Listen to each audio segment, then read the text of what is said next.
is Jenée Littrell, and I'm an administrator with San Mateo County Office of Education. I'm excited to serve as your moderator today as we talk about social emotional learning and we learn more about Acknowledge Alliance. Acknowledge Alliance is a local nonprofit organization that works with more than 20 K-12 schools in the Bay Area. They bring resilience to all of the work they do, whether it's mentoring teachers, working with students in a counseling relationship, or providing social emotional lessons in the classroom. Today we'll be discussing social emotional learning, or SEL. SEL is when children and adults learn to control their behaviors. They learn how their behaviors impact others, and they learn how to regulate their emotions. So our program began in 2009 after the first cluster of suicides in the Palo Alto high schools. We were approached by some parents and teachers requesting that we create a program to promote preventative mental health skill building for their students. So we really dove into fulfilling that request. So what makes our program unique is that we are mental health professionals that go into schools and partner with specific teachers and school communities. And by going into the classrooms, we are able to offer individualized support for the teacher and the students. That can look different ways. So it's not just coming in and delivering a lesson, but it's also through check-ins with the teacher, consultations, classroom observations, and strengths-based feedback, perhaps some coaching, and also professional development opportunities for the staff at the school. We're going to get a chance to see a video clip of one of your classroom lessons. Can you tell us about what we're going to see? Yes. So this video is a 5th grade classroom, and it's a lesson in which students are identifying emotions, 4 key emotions: worry, anger, sadness, and happiness. And they're working with those emotions in their activity, which is really foundational, not only identifying how they feel, but getting to learn how their classmates feel, practicing empathy, and then how to listen to what others are feeling in addition to communicating what they're feeling.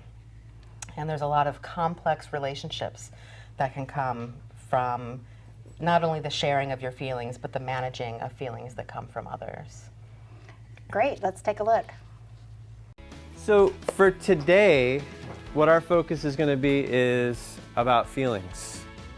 Let's think about just some general feelings. What are some feeling words? And then we'll make a little brainstorm list. Happy? Angry. Angry? Embarrassed.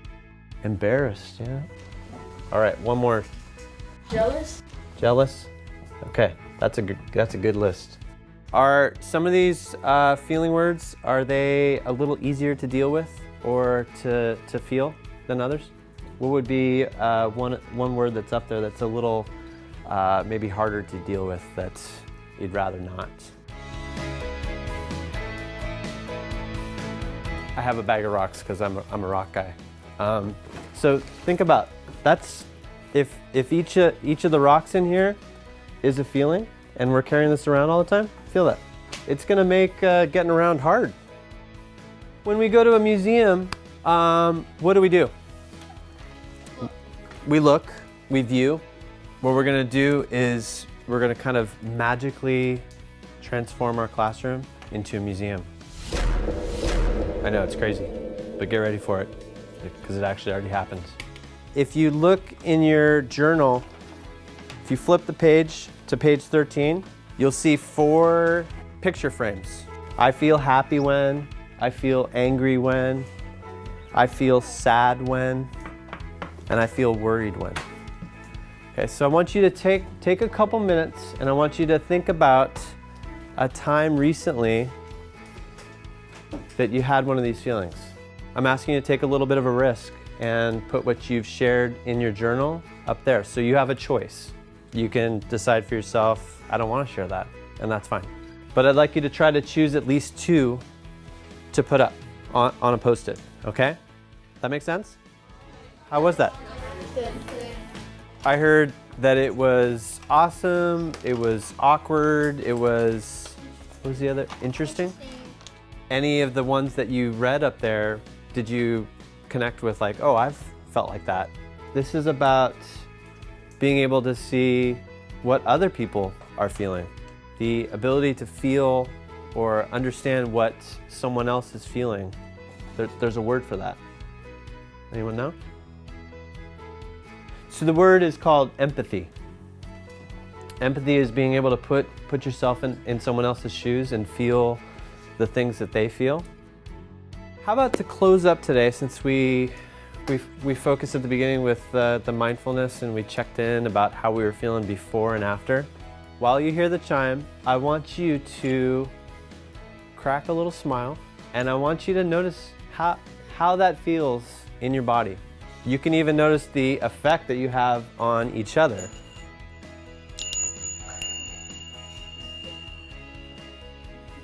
Thank you all.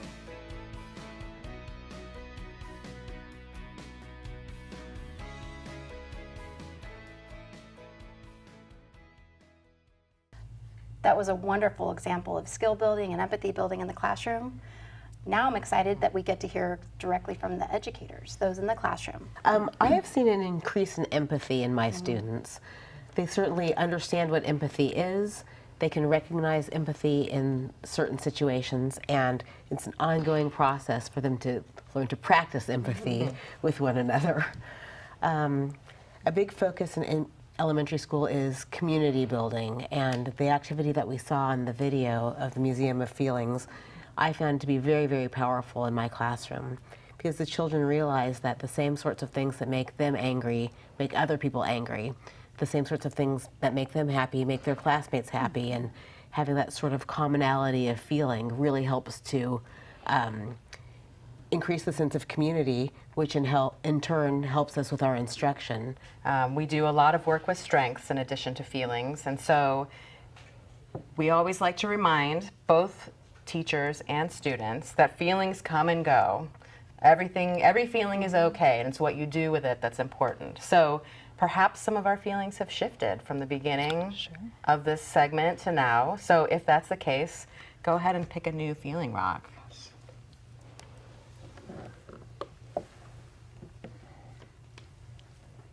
Okay. Everyone want a chance to say what they've got on their rock? Why don't you go ahead? I will gladly start. Yeah. I have grateful on my rock, and I'm really grateful that we had the opportunity to come and talk about this today.